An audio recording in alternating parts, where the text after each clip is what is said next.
In this video, I'm going to talk about the hallmarks of a quality tie so you can get the best value for your money.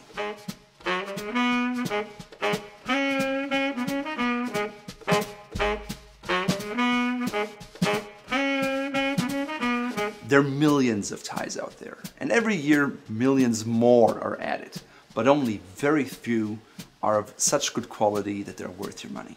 A tie is only as good as what goes into it, and there are 5 things that make a quality tie. It's the shell, the interlining, the stitching, the thread, and the tip lining. First, let's start with the shell. The shell is the outside of the tie. It's the material you hold in your hand. Basically, most quality ties are cut in 3 pieces. 1, 2, 3. Sometimes makers advertise that they only cut their entire tie from 1 piece of silk or wool, and that doesn't add anything to the quality of a tie. It's simply more wasteful. What's really important is that your tie is cut 45 degrees on the bias, because otherwise your tie will twist unfavorably and not hang straight and drape very poorly. In order to figure out where your tie was cut on the bias, you should use a stretch test. The stretch test has 2 hallmarks. One is to pull the length of the tie, and it has to stretch that way. The other is you have to pull at a 45-degree angle on the tie, and that must not move at all. If you have these 2 factors in your tie, it was cut on the bias and it's good quality. If it's not, skip the tie, don't buy it. When you read the label on a tie, usually they say 100% silk or 100% wool. That only refers to the outer shell.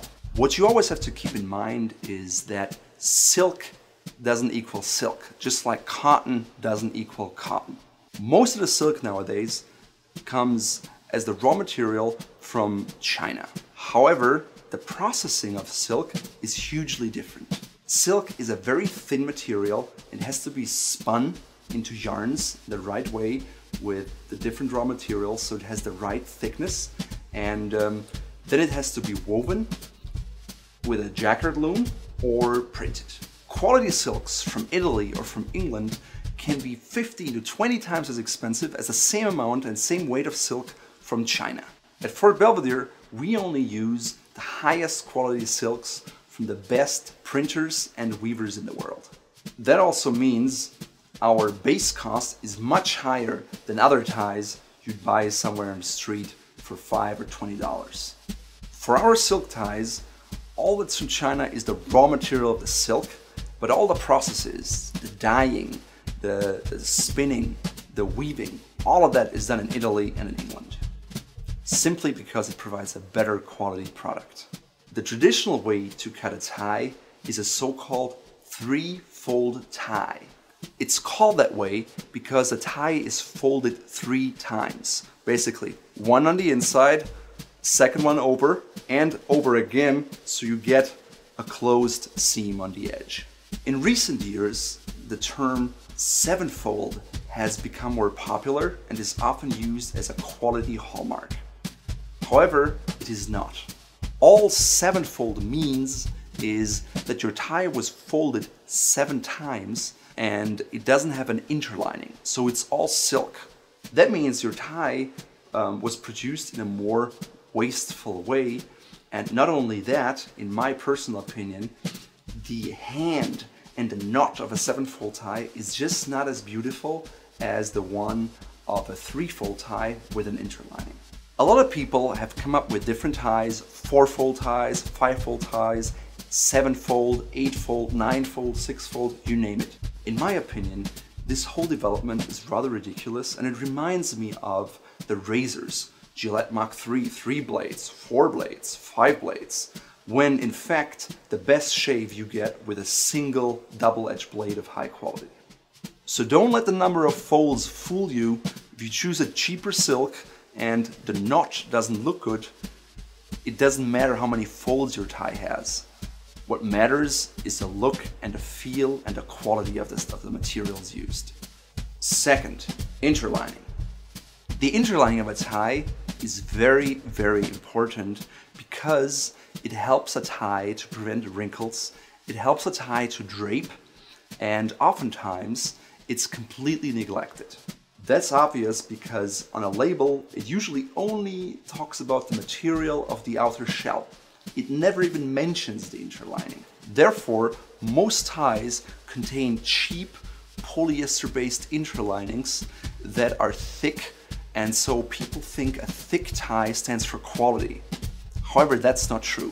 The thickness of a tie oftentimes just comes from the cheap polyester interlining, and it's just too stiff, and you cannot really tie a nice knot and a nice dimple with it. The best interlining you can have for a tie is natural materials such as wool and cotton. Every outer shell material is different. Silk is not silk, it has different thickness, has a different texture, and so you have to find the right interlining for the right tie. At Fort Belvedere, we really pay a lot of attention to pairing the right shell with the right interlining so you get the best knot possible. All the interlinings in Fort Belvedere ties come from Italy, and they're the highest quality interlinings you can find for ties in the world. We even go so far as to pay a lot of attention to the way it's cut. So for an untipped tie, it gives it a nice fall. We don't just cut it straight, we cut it in a nice 45-degree angle. For example, for this thick wool Angora tie, we chose a very thin interlining, otherwise your tie and your knot would have been way too big. What's important in terms of workmanship with interlining is that it's sewn to the tie so it cannot shift around. The way to test that is to simply touch the tie and the interlining and move it around, and if you let it go, it should all fall back and the tie should still look nice, just the way it did before.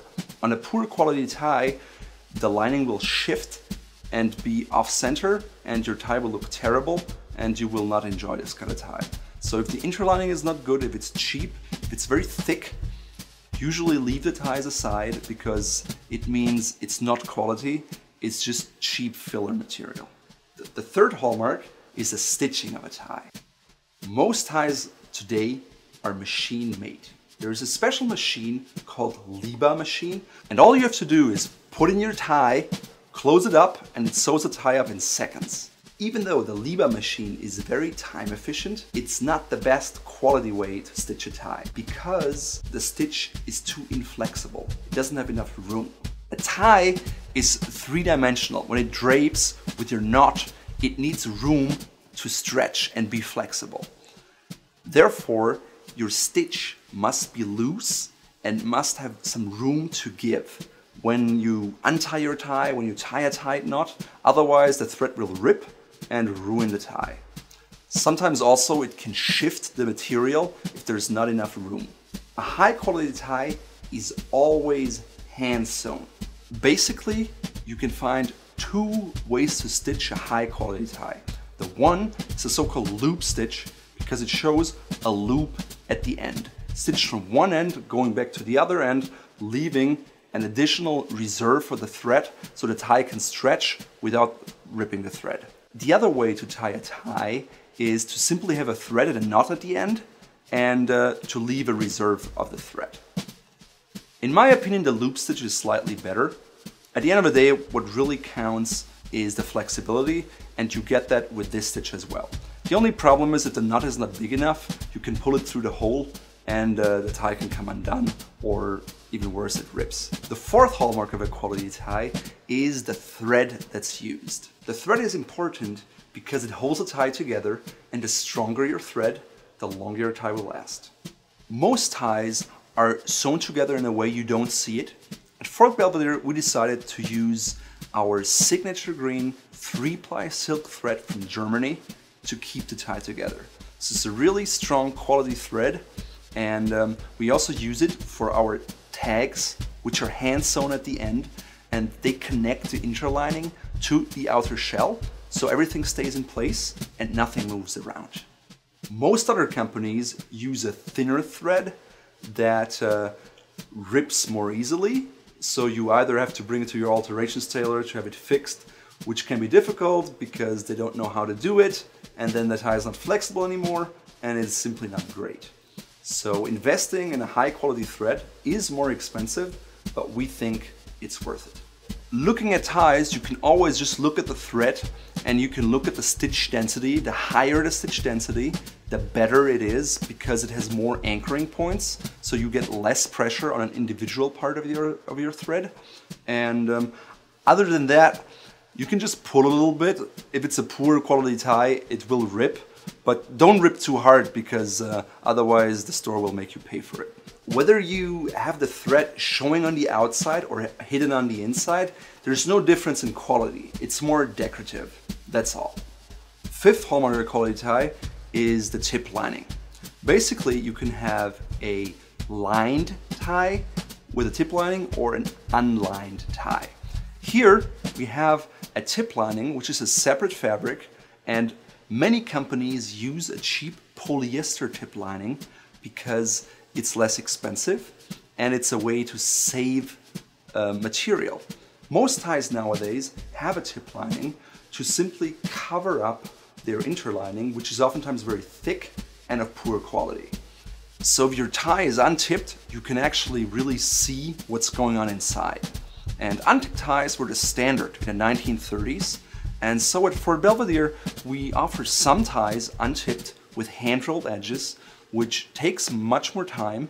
It's also, the tip means it's thinner because you simply have the outer shell fabric without an extra layer of interlining. That in itself is not a difference in quality, it's simply a matter of taste. It takes more time and skill to have an untipped tie than a tipped tie. But in either case, we only use top quality materials, which is either the same silk as we use for the outer shell, or we use hand rolling, which requires a lot of skill. If you like a heavier tip, I always suggest you get a tipped tie because a untipped tie is simply thinner. Some people say it's flimsy.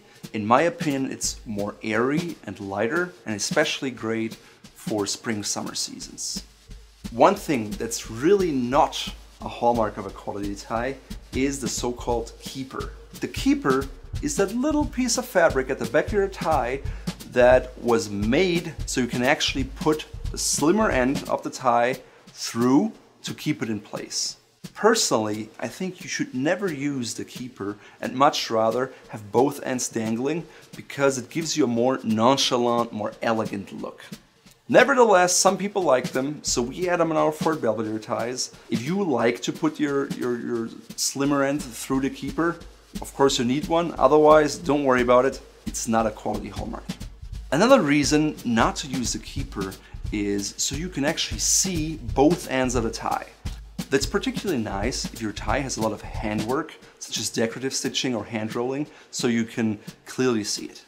Now that you know the quality hallmarks of a tie, I want to show you how you ensure that your tie lasts as long as possible.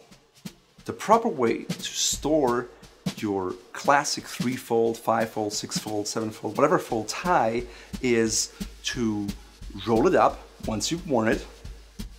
That will help to reduce wrinkles in the area of your knot. And you store it like this for about 24 hours. And then afterwards you simply just hang it on a rack. I would not recommend keeping your tie rolled up for more than a day because otherwise when you want to wear it and you've had it in your drawer for 5 weeks, it will curve and not hang properly. That's why you should always store it in a rack.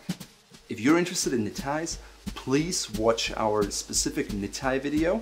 And if you want to learn more about classic men's clothing and style and how you can combine your ties, please sign up for our free ebook, Gentlemen of Style, that will help you to do just that. Thank you.